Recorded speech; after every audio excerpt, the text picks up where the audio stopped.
नमस्कार मित्रों, मैं हूँ कविता और मेरे चैनल पर आपका स्वागत है। रक्षाबंधन का त्यौहार भाई बहन के अटूट प्रेम का प्रतीक है। राखी का यह त्यौहार श्रावण मास के शुक्ल पक्ष की पूर्णिमा तिथि को मनाया जाता है। इस दिन बहनें अपने भाई की लंबी उम्र और सुख संपन्नता के लिए उसकी कलाई पर राखी बांधती है और बदले में उनसे अपनी रक्षा का वचन लेती है। इसके चलते बाज़ार में राखियों का कारोबार बहुत तेज़ हो जाता है। बाज़ार में सोने चांदी से लेकर फैंसी आर्टिफिशियल राखियाँ देखी जा सकती है। यदि आप भी अपने भाई के लिए राखी खरीदने जा रही हैं तो शास्त्रों में बताई हुई कुछ खास बातों का ध्यान रखकर ही राखी खरीदें। ध्यान रखें कि आप देवी देवताओं की तस्वीरों वाली राखी न खरीदें। अक्सर बाज़ार में देवी देवताओं या भगवान की तस्वीरों वाली राखियाँ देखी जाती है। ध्यान रहे, इस प्रकार की राखियाँ कभी भाई की कलाई पर नहीं बांधनी चाहिए। दरअसल ये राखियाँ त्यौहार के बाद भी भाइयों की कलाई पर बंधी रहती है और सामान्य जीवन की कई गतिविधियाँ इन्हें अपवित्र कर सकती हैं। साथ ही ध्यान रखिए कि अशुभ चिन्ह वाली राखी भी ना खरीदें। बाज़ार में फैंसी राखियों का चलन जोर पकड़ रहा है, लेकिन इनकी खूबसूरती में कुछ अशुभ चिन्ह छिपे हो सकते हैं। राखी खरीदते समय ध्यान दें कि उस पर किसी भी प्रकार का अशुभ चिन्ह ना हो। खंडित राखी भी आप अपने भाई को न बांधें। रक्षाबंधन पर बाज़ार में खूब भीड़ रहती है। ऐसे में कई बार जल्दबाजी में लोग टूटी हुई या खंडित राखी खरीदकर घर ले आते हैं। भाई की कलाई पर कभी भी खंडित राखी नहीं बांधनी चाहिए। शास्त्रों के मुताबिक खंडित चीज़ों का उपयोग अशुभ परिणाम देता है। इसी तरह काले रंग की राखी बांधना भी वर्जित है। शास्त्रों में काले रंग को नकारात्मकता और अशुभता का प्रतीक माना गया है, इसलिए काले रंग की राखी खरीदने से बचना चाहिए। आजकल का ट्रेंड है प्लास्टिक वाली राखियाँ। कई तरह की अलग अलग प्लास्टिक से बनी हुई राखियाँ, ख़ास तौर से चीन से आने वाली राखियाँ प्लास्टिक की बनी हुई होती है, जो कि देखने में तो बहुत ही अट्रैक्टिव होती है। पर आप इस तरह की राखियाँ न खरीदें, क्योंकि प्लास्टिक को केतु का पदार्थ माना गया है और यह अपयश को बढ़ाता है।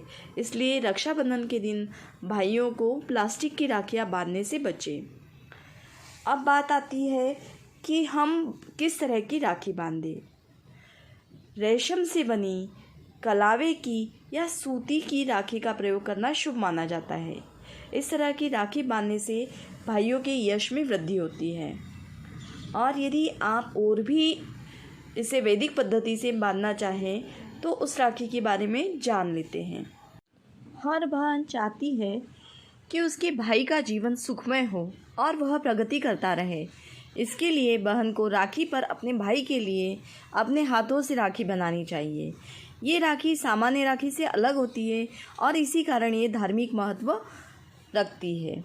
वैदिक राखी मंगलकारी होती है और इसे बनाना भी आसान होता है।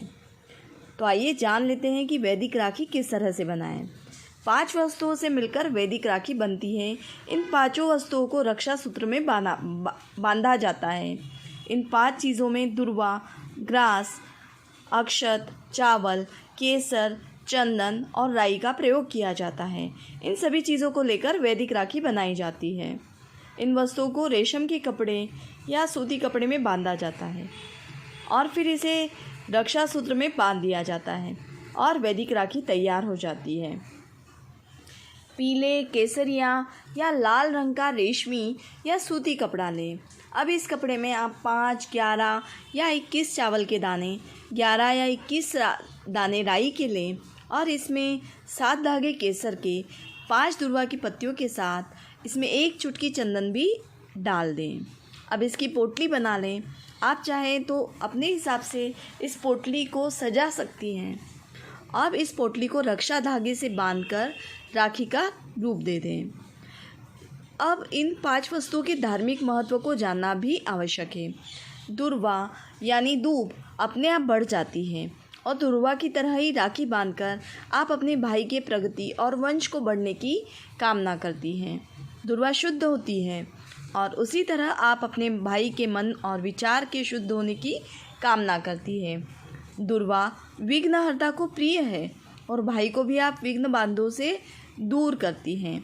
अक्षत, अक्षत का मतलब है कि कभी क्षति ना हो, सदा रिश्ता अखंड बनाने का द्योतक होता है अक्षत। इसलिए अब आप राखी में इसका प्रयोग करती हैं तो इसका मतलब होता है कि आप अपने और अपने भाई के रिश्ते को अखंड बनाना चाहती हैं। केसर तेजस्वी और जीवन में आध्यात्मिकता का तेज देने वाला होता है। इसे राखी में प्रयोग करने से भाई को सुख, समृद्धि, ऐश्वर्य, सौभाग्य और वैभव की प्राप्ति होती है। चंदन ठंडक और शांति का प्रतीक होता है और राखी में इसका प्रयोग आपके भाई के जीवन में शांति और सुकून प्रदान करता है। जिस तरह से इसकी खुशबू फैलती है, आप अपने भाई के वैभव को भी वैसे ही फैलाना चाहती है। राई के दाने, राई की प्रकृति तीक्ष्ण होती है। इसका मतलब है कि आप अपने भाई के दुर्गुणों को दूर कर उसे पूरी नज़र से बचाना चाहती हैं। राखी बांधते समय हर बहन को यह मंत्र अवश्य बोलना चाहिए। येन बद्धो बलि राजा दानवेंद्रो महाबलः तेन त्वाम अभिबद्धनामि रक्षे माँ चल। रक्षा सूत्र बांधते समय भाई को कुछ न कुछ मीठा अवश्य खिलाएं। राखी के बाद भाई को भी बहन को मिठाई खिलानी चाहिए।